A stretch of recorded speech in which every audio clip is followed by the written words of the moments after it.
Students, मैं आज आपको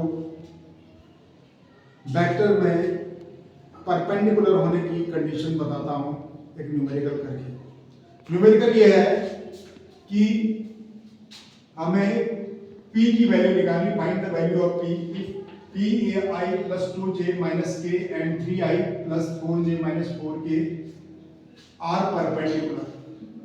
तो तब हमें p की वैल्यू ज्ञात करनी है। तो हम यहां पर सॉल्यूशन में इस तरह से करेंगे। सॉल्यूशन में हो जाएगा लेट a बराबर वेक्टर a बराबर P I plus 2j minus के और वेक्टर b बराबर 3i plus 4j minus 4k। ठीक है, ये हमने मान लिया। अब परपेंडिकुलर होने के लिए ये समझ लीजिए कि ये एक वेक्टर है, एक दूसरा वेक्टर ये है, और इनके बीच का जो एंगल है वो 90 होना चाहिए। ये एंगल 90 होना चाहिए। तो मान लीजिए ये वेक्टर ए है, मेरा ए वेक्टर ये है P I plus 2j minus के, और ये है वेक्टर बी बराबर 3i प्लस 4j माइनस 4। ये मेरे वेक्टर है। अब ये परपेंडिकुलर होने के लिए शर्त है, कंडीशन ये है, कंडीशन है A vector A dot vector B बराबर ए बी कॉस थीटा।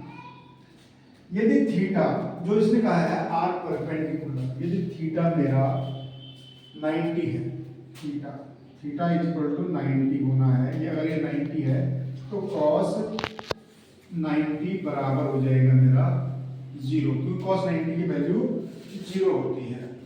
फिर मैं क्या करूंगा, यहाँ पर इसे इक्वेशन 1 मान लेता हूँ। इक्वेशन 1 में ये मान रख दूँ तो a डॉट b बराबर मेरा हो जाएगा a b cos 90 की cos थीटा की जगह cos 90 की जगह 0, तो ये हो जाएगा मेरा 0। ठीक है, तो a डॉट b अगर हो और 0 आए तो a vector a is perpendicular to vector, ये कंडीशन हमारी प्रूव होती है।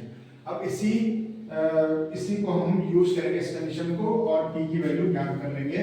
p की वैल्यू ज्ञात करने के लिए हम क्या करेंगे, a dot b P I plus 2j minus के, एक तो ये लिख दिया मैंने ब्रैकेट में, a की जगह यहाँ पर है ना, और b की जगह मैं लिखूंगा ये वाला दूसरा dot 3i plus 4j minus 4k।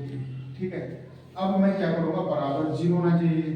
तो यहाँ पर मैं p, अब मैं एक चीज जानता हूँ कि p और pi और 3i को ही गुणा करूँगा। pi और j 0 होता है और i और k भी 0 होता है। इसी प्रकार ji और जो दूसरे टर्म होते हैं केवल i और kk और jj और kk टर्म ही गुणा में आएंगे।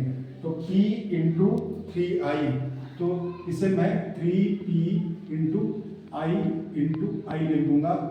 अब देखिए प्लस का है तो ये भी प्लस का चिन्ह है, तो 2 4 गुना 8 आ जाएगा यहाँ पे, प्लस 8 j गुना j।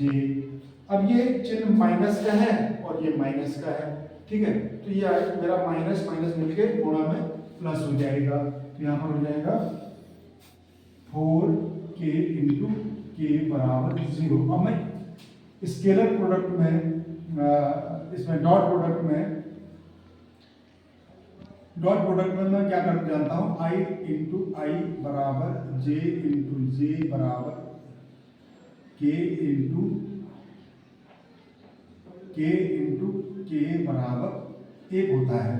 तो ये मेरा हो जाएगा 3p प्लस 8, क्योंकि i की जगह i इंटू आई की जगह 1 हो गया है ना, और ये होता है ऐसा, और j इंटू जे बराबर 1 हो गया और k इंटू के बराबर 1 हो गया, तो ये हो गया 0।